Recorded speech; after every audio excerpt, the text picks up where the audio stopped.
would like to invite on the stage Adil Sanwari. He's a regional digital marketing leader. Can we have a big round of applause for him? And on the stage, please.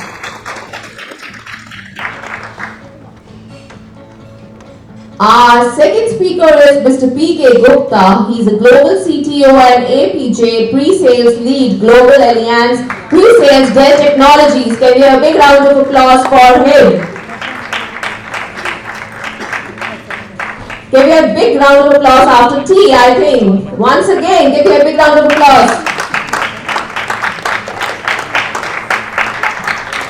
Our next speaker is Mubashir Malik. He's the head of GRC training and communication at largest Giga project. He's from Saudi Arabia, TV host and a presenter. Can we have a big round of applause for him?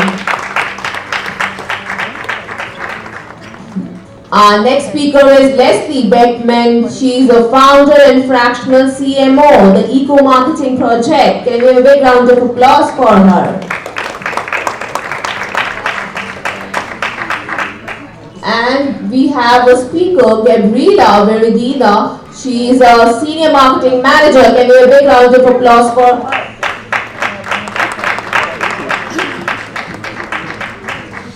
And the moderator of the session, Brandon Lim. He is a APAC marketing strategy and planning manager, Lions Intelligence. We have a special space for Brandon, so you can also be here. In the meanwhile, we are just arranging a chair. It's there? All right. Okay, can we have a big round of applause and have him on the stage, please?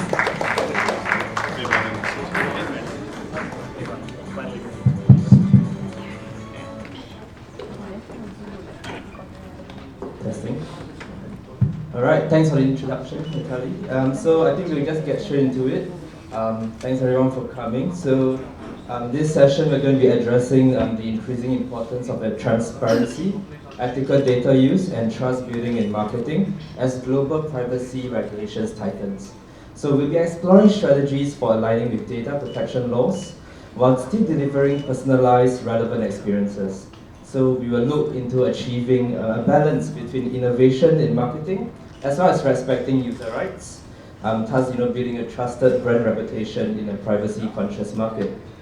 Beyond ethical data collection, we will also look at the rise of ethical corporate data sharing. So for our first section, because we do...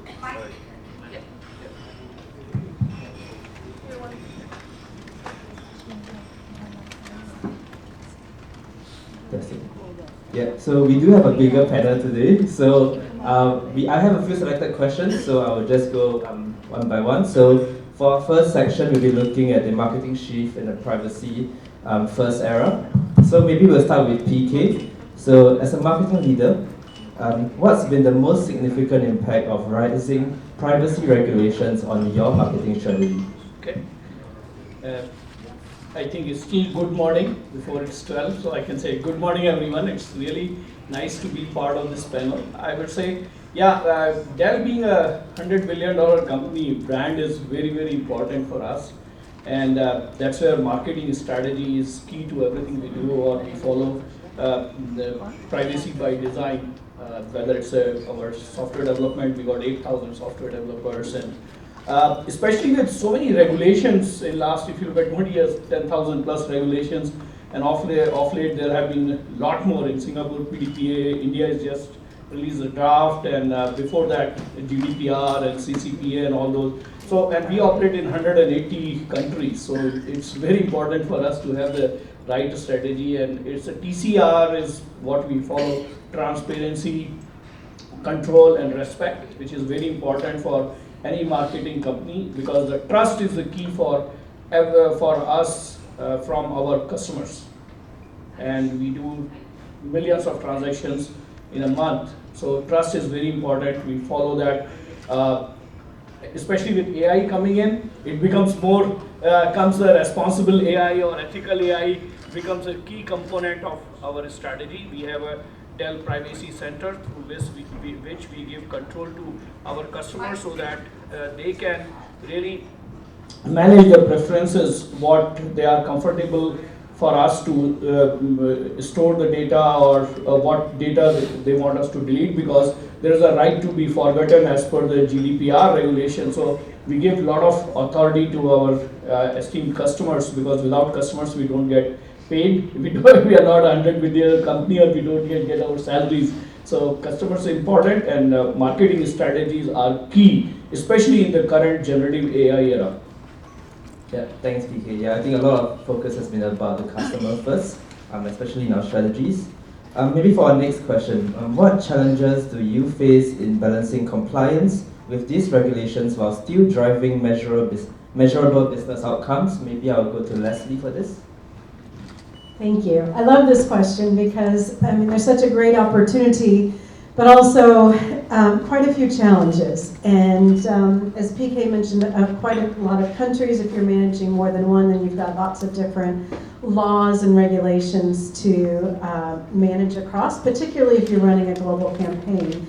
So with my hat on as a long-term Asia APAC marketer, I have seen a lot of those challenges, and I wrote a couple of them down so I didn't forget. But certainly the first is the challenge around multi-countries, and each country having different different rules and regulations, and whether they lean in on, like, say, GDPR from Europe or the local laws. The second is, and I think we've all seen this if we've been in digital marketing, is customer hesitancy. So, and we're all customers as well, right? You know, you think about, you know, do I accept all these cookies? Do I fill out this form and so forth? But that, you know, is a lot of what's behind the power that we can use as digital marketers in encouraging customers to be more comfortable in this and not hesitating to share their data. The third is,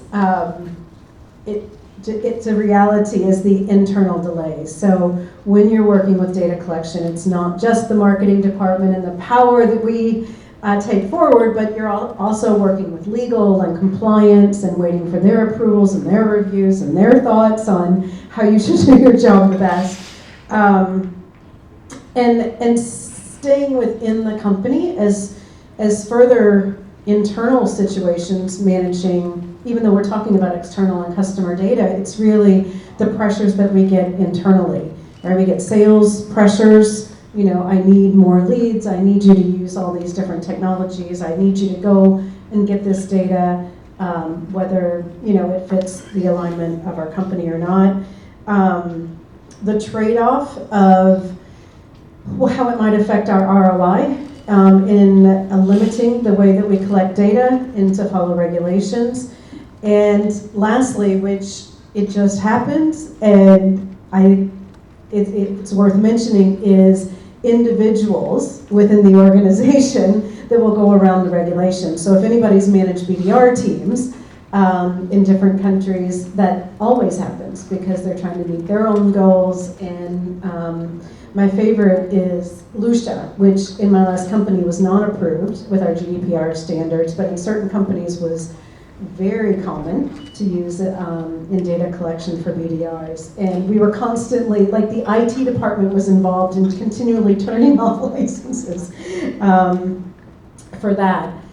And lastly, I thought I would just mention is the emerging technologies and how they can actually put a little bit of a gray area between us and clear understanding of where the data collection is coming from. So there's emerging technologies, certainly AI and so forth, where we're not directly getting the data, but we're getting it through a tool, but it's not very clear how that data is being gained. So those are the 5 that I have that I personally grinded through myself. There's probably more. Thank you. Yeah, and Mubashir, do you have anything to add to that as well? Yes, thank you. I think it's a tough act to follow from Leslie, but a lot of things I agree with in terms of the regulations, you know, being global and making sure you have a plan in place to be able to deal with the different regulations in different countries. And we saw that when I was working for HSBC, and we had a massive penalty back in 2012 and 13, which wasn't for data privacy as such. We had a lot more after that, but it was money laundering, which is even worse in some respects. But to deal with those regulations, like in Saudi Arabia right now, where I am based most of my time, they've just introduced the PDPL law, which is the Personal Data Privacy Protection Law. Every country is going to have their own, and we have to then create, there's a mandate to adhere to those policies and regulations within the time frame, which sometimes are very, very strict indeed. If you remember back in the GDPR days, and people were like, what is that? And then everyone on earth, including, the kids' email account got emails with GDPR, if you remember, right? And that seemed a long time ago, like before COVID. But going back to the original question, I don't always agree with, the juxtaposition of the compliance being linked to measurable impact, business outcomes always, and that is because if you're embedding the compliance and embedding trust, like DK said, within your frameworks and ensuring that your marketing plan has embedded that the culture of compliance and integrity within it, then it's going to impact your business outcomes in a very positive, meaningful way, as if you have that from the start. And it's really, really important to understand that there is friction when it comes to dealing with these regulations and compliance, which is generally being seen as a business prevention unit, especially in the banks where we've been. But again, if you're training your employees in the right way of how to deal with the regulations, not just always taking the shortcut, then that's how you build trust and future-proof the organization in the long run. Yeah, definitely agree. And maybe for Gabriela, so one thing that marketers, do you believe actually that marketers today are prepared enough to navigate this privacy-first environment, and to follow up to that, where are the biggest knowledge gaps? Well, I would say that for us as marketers, it's always hard, to be up to date, like trying to maintain ourselves with what's going on at this time. And actually, when we talk about privacy first, for me the main knowledge gap is to be able to know about all these different types of regulations. There are constantly new regulations across the different countries, and if you have a global position or a regional position, it's kind of hard to maintain updated to that. But also, one of the main gaps is as well that we have a strong marketing strategies already based in third-party targeting. So it's kind of hard for us to start to move to first-party based targeting and to forget what we used to do before. So I would say it's important to catch up, but it's been hard for us to do that. Yeah, okay, thanks for that. So we'll move on to our next section. So we're going to be looking more into ethical, customer-centric strategies beyond just following the law. So we'll be seeing beyond compliance, how can we keep and earn customer trust. So maybe for Mubashir again, in your view, what's the difference between being compliant and being ethical in how you use customer data? Excellent question. I think they both go together. I don't think it's an either or. And the fact is, being compliant. How do I put this? Being compliant is adhering to the law, which is required by law, right? The regulations. Being ethical is all about doing the right thing, whether required or not. Right? So it's almost like making sure you're doing the right thing whilst adhering to the law. It's about when we're talking about adhering to the letter of the law or the spirit of the law. That's in anything that we do, right? And we have that, again, I'm going to use a different example. I don't know how relevant it is in Singapore, but in the UK, we have a massive problem with tax evasion. So people adhering to the law, I don't know whether it's here or not, but I'm sure it's not everyone. But in the UK, they will not adhere to the spirit of the law as such, but we have to do both. So being ethical in this way is thinking about, does the customer, are they okay and comfortable with us sharing the information or the data that we have about them, or using it in an unethical way? Are they okay with that, right? Can we do it? How much can we push the envelope? Do we have to push the envelope at all? Why can't we just do what the rules say. So being ethical about that. So there's the key difference between the two, in my view. Yeah, I can just add a little bit more, and very well described, sir. So compliance is about just following whatever is the regulation. Ethics is, in my view, is one level up, right? Beyond compliance, to gain the trust of the customers, what you really do, what is ethical, to get that trust, is, in my view, is ethics. So compliance is just basic. But I think in today's environment, especially with responsible AI and ethical AI, all these new things, confidential computing coming in, it's ethical becomes more important. But from the avoiding the government fines and those, definitely compliance is the first, and then, but they absolutely go hand in hand. Yeah, and Gabby, would you like to add to that as well? Yes, I would say like compliance, it's like just like the floor of what we need to do, and to be ethical, to doing the things ethically right, it's like the ceiling, no? Like what we should aim to get, to do the right things for our consumers and to fully earn their trust, to be really transparent with them in doing what we really need to do in the right way. Yeah. Okay, and for PK again, how have your customer data strategies evolved, particularly around zero-party and first-party data? So just maybe to level set, zero party is basically what customer shares intentionally or proactively with us, right? That's, they are given so it's our responsibility to protect that data. And first party is which we get through various surveys or conversations. We take the go for a meeting, take the notes. Lot of under NDA, a lot of confidential data is shared. So it's our responsibility to make sure we take care of both. We have put lots of checks and balances, especially with the AI tools coming in. A lot of data protection policies. We follow data anonymization, minimalization, just anonymization, and safeguard when we transfer the data in the, with the air gap environments, protecting them if something goes wrong, all those technologies. And with the zero trust pillar coming in, not just the old mechanisms of protecting the data, we just 2 weeks back got certified world's first company 2 years ahead of the Biden had policy in I think November 2022, that by 2027 all the US companies, all the critical infrastructure, 16 critical infrastructure segments need to certify to zero trust. We were the first one to certify just 2 weeks back by US DoD. So both are very critical for us to protect. Yeah, thanks for that. And one for Adil. So what internal changes, whether cultural, processes or tech, have you had to make to align your teams around ethical data use? Oh, $1 million question. That is $1 million question. See, I'll tell you what, my technical knowledge about compliance and all these technical terms might not be that great, but I'm a pure play marketer. And when I say this, all the marketers sitting out here would sort of correlate with me, right?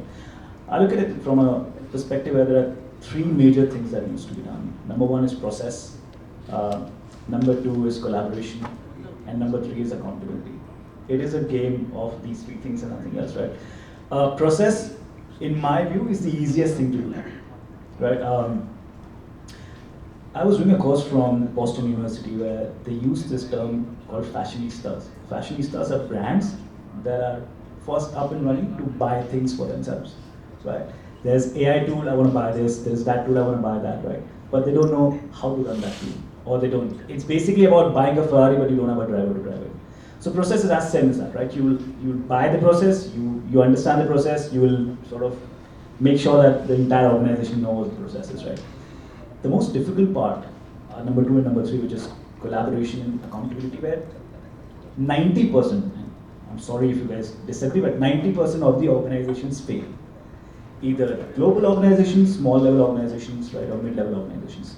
Collaborations, why? Because from procurement to GDPR to sales teams to marketing teams, the collaboration about how this is supposed to be taken care of is really, really weak at this point in time. It's my understanding, and I'm sure there are people who've been sitting here and working in bigger organizations, right? So the collaboration is the key here. What you need to do is educate people in a way that they understand what is the importance of it. And I think it is important because of the third point, when it comes to accountability, that if it works well, everybody says, I did it. If it fails, people just try and shake away from it saying, I don't know, it's maybe the sales guy took the wrong data. Then the marketer said, oh, you haven't used it the right way because you did not have the consent. So I think that is one crucial point that we have to look after in terms of saying that every team is now held responsible for how they will leverage data in their own way. So I think, yeah, these are the three critical points from my perspective. Right. And yeah, Leslie, you want to add Can I to just that? add one thing? I think it's important whenever we attend a conference, like be out of the office all day, is to have a couple of tips to take back. So I agree on the processes. And in my experience, every breach happens between the laptop and the chair. Somebody in the organization. And the point that I put out to everybody today is we're getting closer to summer season and there's going to be more interns in the teams. And don't forget your interns, because I swear to God, I've seen it over and over in my, the whole business partner database goes out, not in a blind copy. It didn't go through the system because it was last minute and we wanted to get it out, and I could just do it from my email and or WhatsApp, but the emails, because then it goes out, like not in a BCC, but in the CC, and everybody's email is out there, and it starts to get spammed, and you get complaints, and you get fines, and things like that. And one of the simplest things, I just seen it happen over and over, and generally it is with the people that haven't had as much of the training, or kind of click through the compliance training on the computer, but don't really listen. So, just don't forget, as you have new staff, and particularly summer interns coming in, to make sure that they're not sending things out from their email box. But just to double down on that, Leslie, is that when you talk about trainings, and I know for a fact, my personal understanding is, these trainings are damn boring. That is the reason most of the time people are just wanting to just click, click, click and get away with it, right? So business opportunity. there you go. See, just to add on that part, you are absolutely right. And as of 2025 end, more than 50% of the data is going to be created on the edge.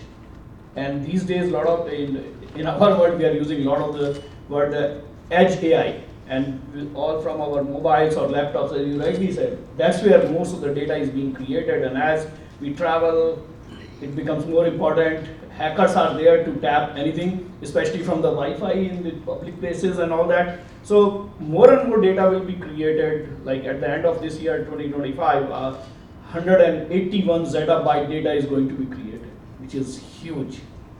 3 times than what it was 2 years back, 66 zettabyte.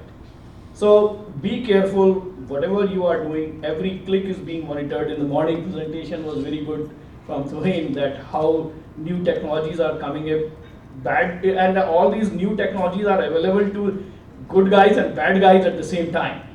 So how it's going to be used, we really need to be careful. Trainings are must, and maybe it should be every training. What we do is we have a mandatory. You can even be fired if you don't do your mandatory training. And after each module there is a test, and you have to get 9 out of 10 right. So you just can't click and get away. You want to add to that? No, I agree with him. Yeah. So maybe one for Gabby. So can you share an example where being transparent about data collection or use actually improve customer engagement? Yes, when I worked at Canestem Bayer, in Bayer, Canestem brand was a brand focused on vaginal disinfection. So it's actually a product that it's hard to sell. No, you don't want to produce VYI in women. They just suffer this intimate health condition, and we created a new content strategy that was focused not only in BYI, but also in other intimate health categories that they were interested in. to really create an engagement with them so they get insightful information, and then we were able to gain their trust so they can share other intimate health issues and health information, and they were like really allowing us to know them through our website and through the chatbot that we have and some several tools that we have, and that actually improved some of the KPIs that we had with them, and the engagement with the brand increased, like in synergy with all the other media that we used in that campaign. But it's really important to give value to your consumers, not just with your product and with what you're trying to sell, but with other key topics and things that are important for them. And I would give that example. Yeah, and I think when you get your customers engaged, and you in the end you gain loyalty from them as well. I think that's really important. So we've talked a lot about data collection, and we talk about a lot about corporate data sharing, but we are often overlook something which is corporate transparency. I'll maybe get Leslie to speak more on this. So she has, you referencing your work, in like sustainability and corporate transparency. Why should companies start thinking not just about ethically collecting data from customers, but also ethically sharing their own data, especially in an era of rising sustainability and ESG expectations?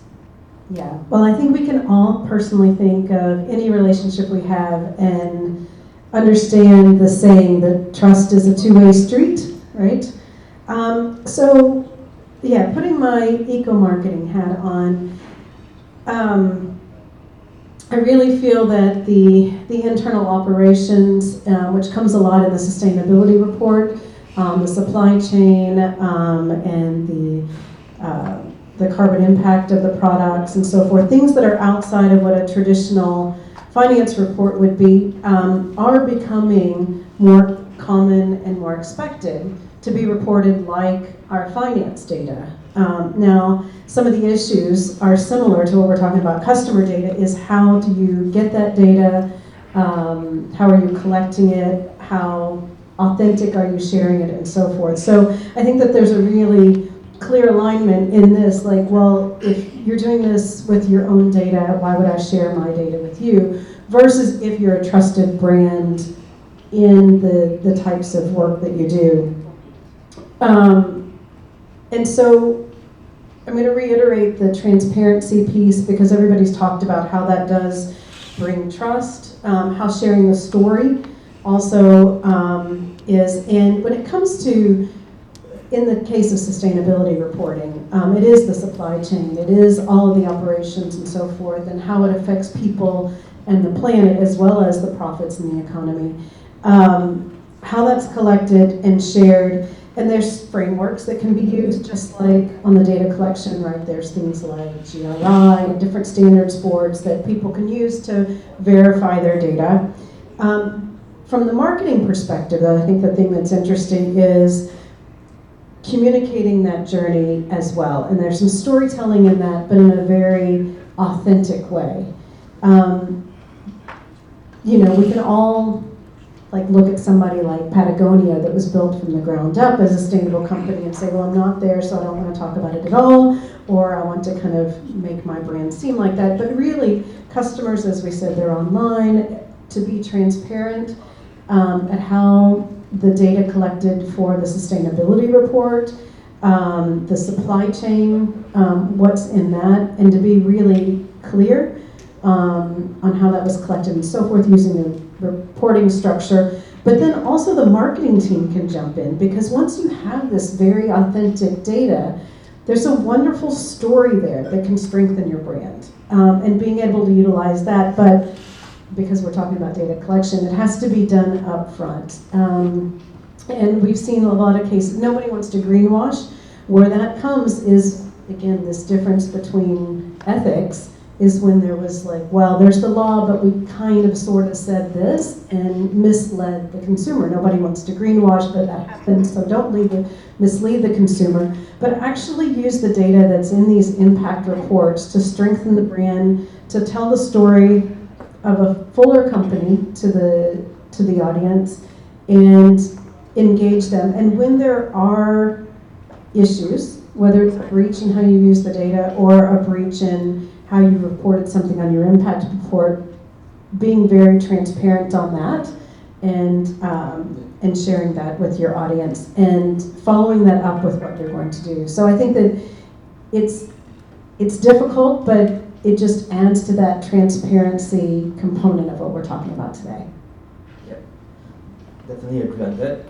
We will now look into exploring more practical solutions and approaches for what's next in a privacy-conscious market.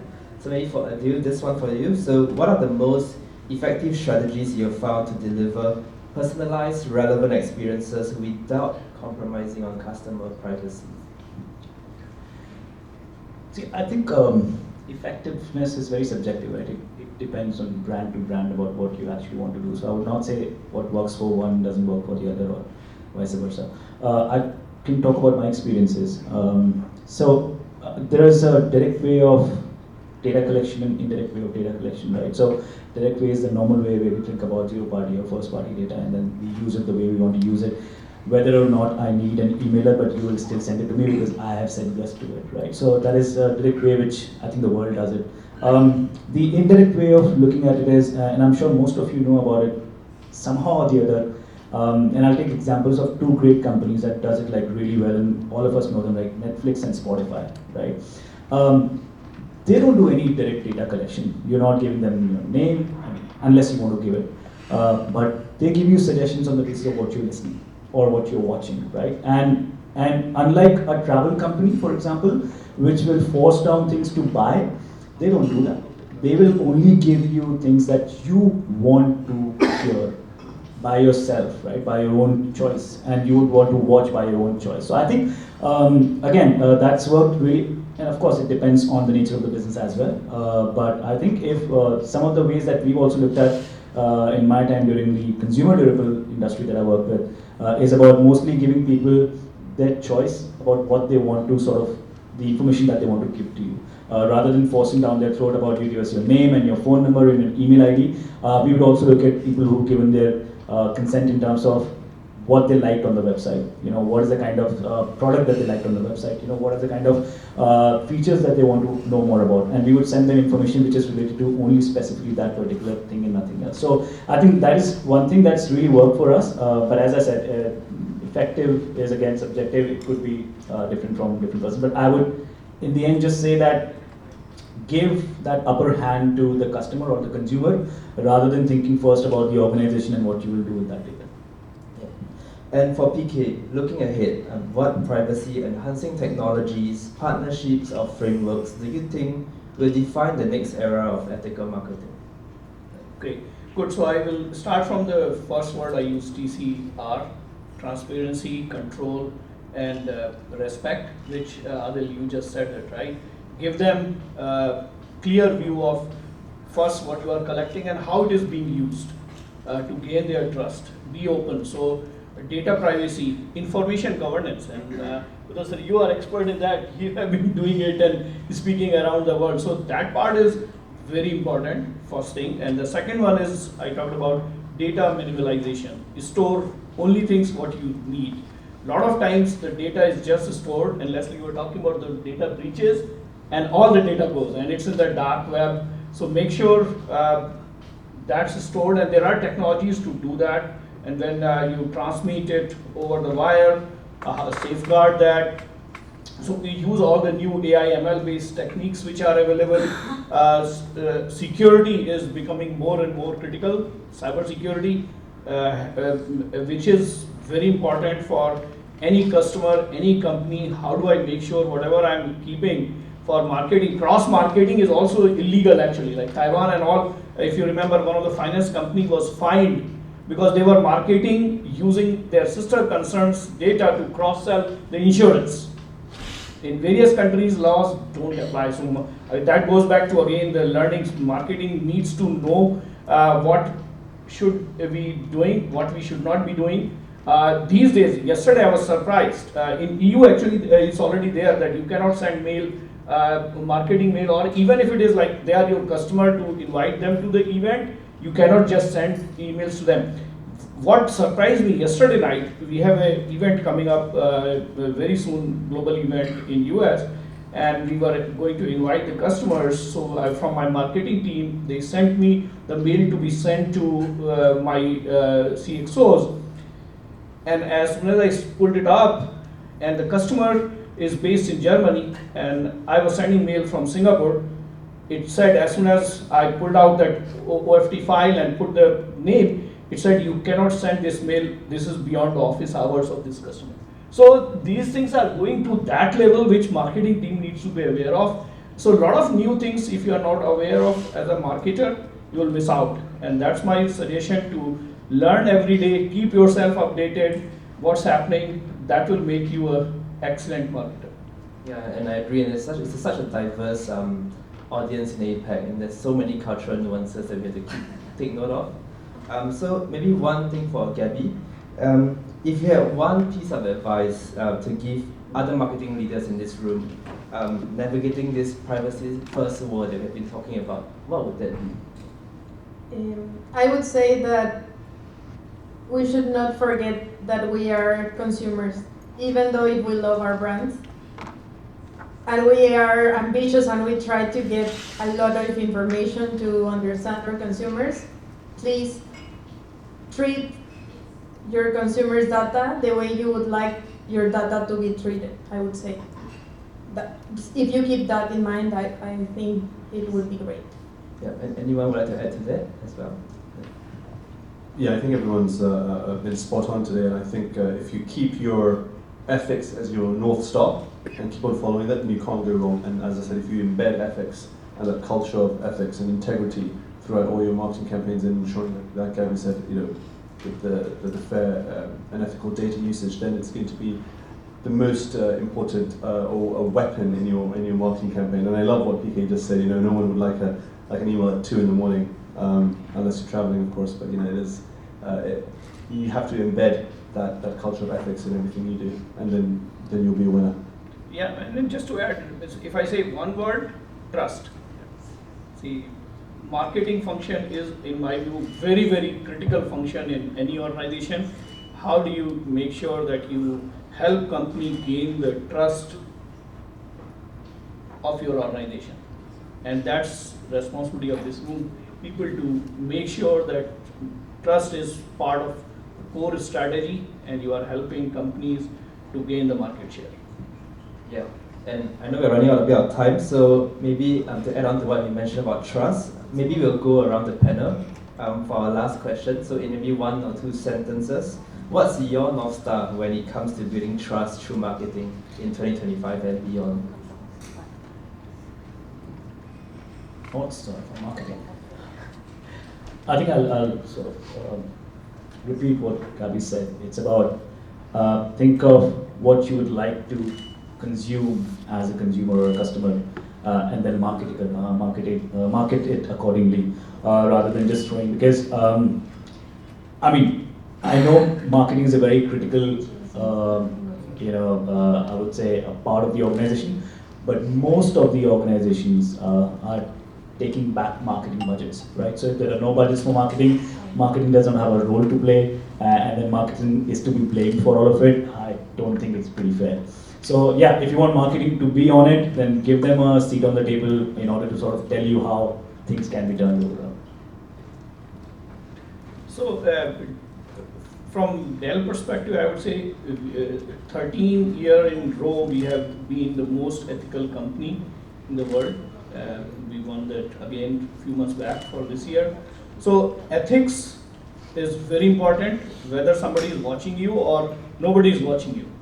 And that goes back to your point of integrity, and those things is very important, and that's what will make the trust as your core and help you grow. I would add radical transparency. And it's an uncomfortable space in any relationship, one-on-one, or with a brand and its consumers. But it is proven to build trust. And we're talking today about data, both internally, the customer's data, the company's data, and just being incredibly transparent on how that's being collected and use that to build the story and the relationship with the customer and strengthen the brand. I would say that my North Star is always produce the best consumer experience or product as you can in the right way. That's what I would mention. Yeah, and I agree with what everyone said. I think we talk a lot about this, about ethical, and I think it's really about, we say doing the right thing, but doing things right as well. So I think that's all the time we have. So thank you all for sharing your insights. And Natalia, I'll hand it over to you. Thank you so much, Brenton. Can we have a big round of applause for a wonderful session on building trust in a privacy-first world? So, any couple of questions? Like quickly, we can take a couple of questions. All right. Hello everyone, all of you did a great job, I really appreciate.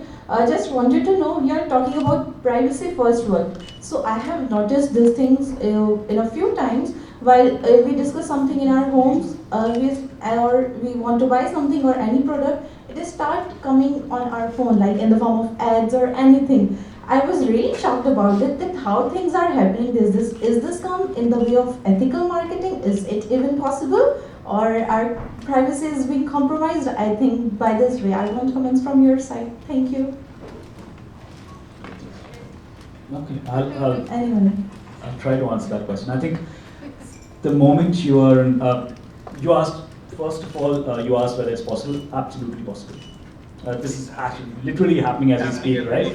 Every day. The moment you open Google Maps to go somewhere, Google knows where you're going. You post something on Facebook, they know what you're doing. You tag a store, they know where you're going, right? So you're the one who's giving the data. So yes, it's absolutely possible. We spoke about in the initial sessions about hyper-personalization and how things are moving forward in terms of collecting your data and throwing those particular ads to you. And somebody gave an example about Vietnam also about. So I think, yes, it's absolutely possible and practically happening. And if that wouldn't happen, a lot of growth marketing teams within the organizations would vanish, because that's their job about creating more performance and more business for the organization, right? So yes, in a nutshell, I'm not sure if it's ethical. Is it important for the business? Yes. I'll actually add an interesting point to it, and this is a valid concern. I hear that every day from my wife also, because she watches things on TikTok or Instagram, and suddenly those related ads, and she said, "I did you ask for it?" I said, because it's all linked. Two things to it. One is, it could be unethical if in their TNCs you didn't take click, because most of the companies, when you sign up, there are TNCs. Nobody in the world reads it, because there are 30, 40 pages, small prints. Actually, you agreed to this. That's why you are getting it. If they are doing it without those TNCs, you being accepted, then it's, in my view, is unethical. Sorry, just one really quick thing. I have a friend in cybersecurity, so I agree. He scares the bejesus out of me because everything is possible. But I think knowing that marketers that have been around a while know what this creep factor is and what we're willing to accept, and it's amazing to me over the last, say, just even 10 years, at how much more we're willing to accept in sharing like what we're interested in, if there's a benefit to us, right? And you've spoken about some very private topics for women that you actually gather their data and speak to them about. But if people feel like that there's a benefit, I'm going to get a discount, I'm going to get more targeted ads and things like that. But it is funny, and I think early days it was Facebook that they used to test and then pull back, and test and pull back, if you remember the news. So it'll be interesting to see where we are, especially with AI and some of these listening tools out there, that how much we're willing to accept in another year or two in this space. Okay, I have a question. So I think before I ask the question, I know we have to accept terms and conditions, right? When we get an application or whatever website we visit. but it's not like they give us a choice anyway. So I have to accept, otherwise I'm not going to use the app, right? So that's the one thing. Then my question is, as you are data privacy experts, right? How do you guys protect yourself? Do you know any applications, for example, that I can have on my phone that can kind of shield me from like different entities or different applications getting data from my phone without my knowledge? That's the question. I'm not an expert on your question, actually, but I would say from your first thought that we need to assume our responsibility as consumers. And you do have a choice, and the choice is not using the app. If you are not willing to share your information, you do have the choice to not using it and deciding and just leaving out the app. So if you want to be involved in it, then you need to click the TNC and then you accept, but you do have a choice about it. Fair enough. Yeah. I think also it's about, like the morning session is contradicting completely to what your question is about hyper-personalization, right?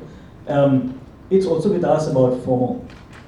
We have a fear of missing out for everything, right? You want personalization, how will you get personalization? Unless I know and get a context of what you want or what you like, I can't create that personalization for you. And in order to do that, you will have to check and go to those 30 pages and then still go and, don't read it, but just check it, right? So I think, again, I agree with Gabi, it's in your hands. If you're looking for more personalization, you will have to create, we will have to, in order to create more context for you, we need more information. So it's like knowing a friend. The more information I give you, the more you'll be able to know me. But if I stop giving you any information, I will not call you friend. Don't ask for a personalization from me. I can add one more point when it comes to the transparency part, which Leslie you talked about. The companies who are very transparent, they will give you two options normally for click once you sign the TNCs, especially if you are registering, you are downloading white paper or something, they give you two boxes. One is, I agree that you will use my data for internal use. The second is, can I use it for marketing purposes or share with the sister concern? So you do have a choice to do that, but not in all the cases. Yeah, you're right. Thank you.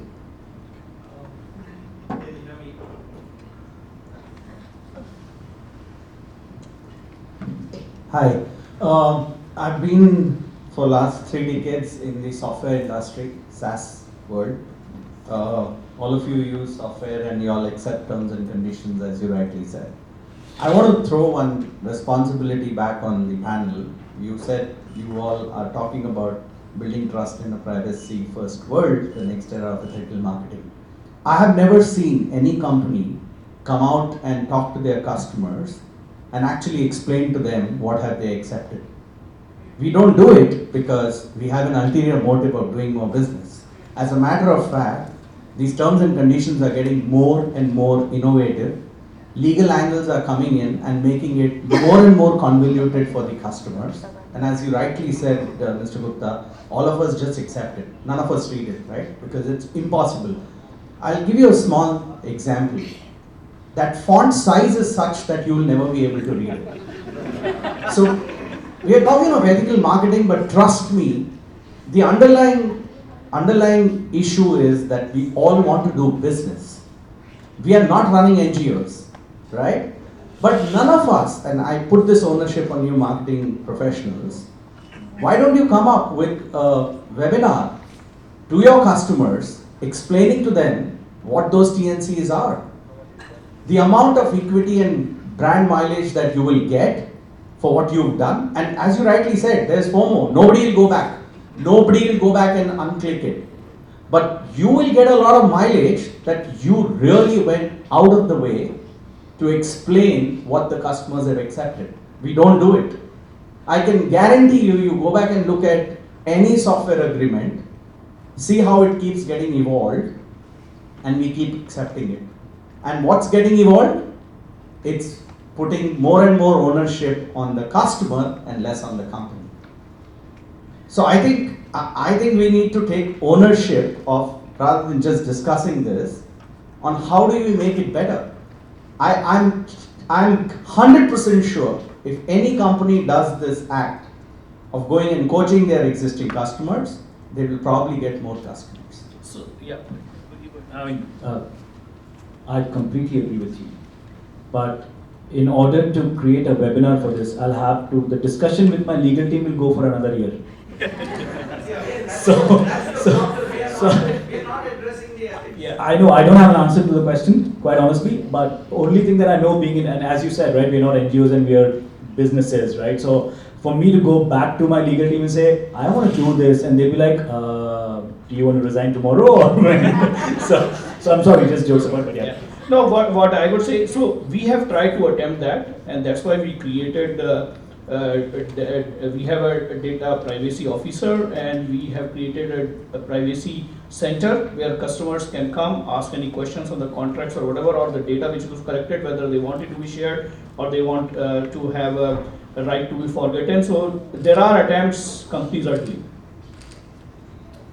Yeah, I think that's interesting what the gentleman in the back was saying, and I think I wholeheartedly agree with him. I'm also just thinking from a perspective of, upselling. Like, I know it's not ethical, and maybe I might be on the opposite side of the fence here, but I'm just thinking as a concept, like, if you did opt to certain T's and C's, you opted to marketing material, and you're getting 500 emails a week, I'm able to upsell you a package where you've already consented to this, but now you don't have to, it's irritating or whatever, but I don't want you to unsubscribe, right, to whatever my service offering is, or to the platform or whatever. But you also don't want to be irritated by all my comms. So why don't you and I meet in the middle and pay me a little bit more and I'll stop emailing you. You know what I mean? Like, I'm just thinking about it from that perspective. And I know it's not ethical really, but is there an I'm just thinking, but there's an opportunity to do it that way, right? Where you're kind of taking his box, but you're also taking your box at the same time. It's the same thing like what YouTube does, right? You pay extra and you won't see the ads. All right, one more question, and the another question we can take offline. So how do we build trust while collecting the personal data from the customers?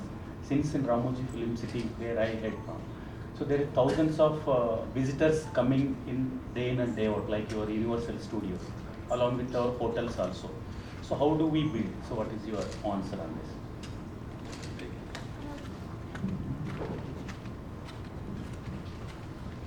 I would say that we can build trust in two different ways. Like, first of all, really delivering what we claim that our product does, for example.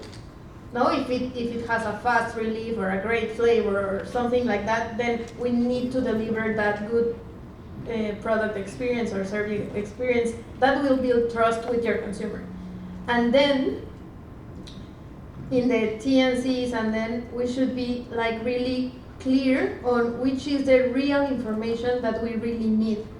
We don't need to ask for 10 different types of data if we only need 2.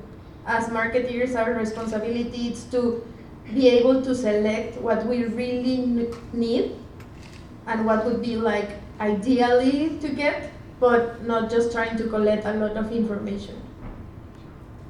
That's what I would say. So thanks to all the panelists for this wonderful industry insight. So can we have a big round of applause for a wonderful industry insight session where we have discussed around building trust in a privacy first world. Thanks Brendan for moderating a wonderful session, and to our key speakers Adil, Mr. P.K. Gupta, Mubashir, Leslie and Gabriela. So can we have a big round of applause again, and let's felicitate them. Can you come forward for the group photograph, please? In front of the table.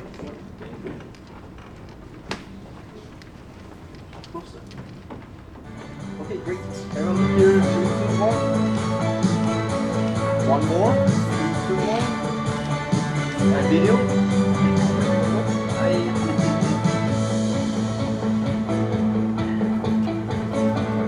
Okay, thank you. So first we have Leslie Beckman. Come on guys, huge round of applause for Leslie.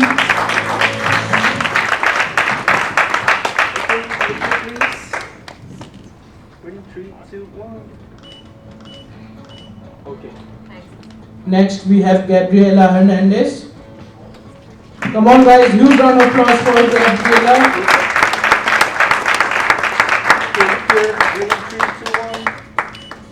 Okay. So next we have Mubashir Malik. Come on guys, huge round of applause for Mubashir.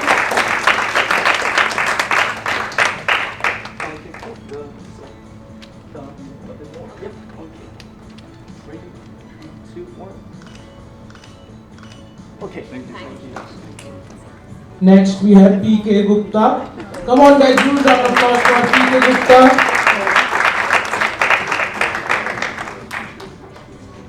Okay, look here. Ready? 3, 2, 1. Okay. Thank you. Now we have Adil Sanwari. Come on guys, huge round of applause for Adil.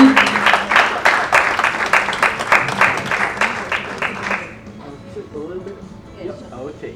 Great. Ready? 3, 2, 1. Smile. Okay. Thank you. And at last, moderator of the session, Brandon Lim. Huge round of applause for Brandon Lim. Okay, look here, please. Ready? 3, 2, 1. Okay. Thank you. Alright, thank you so much for joining in for a wonderful industry insight session. So let's move to our next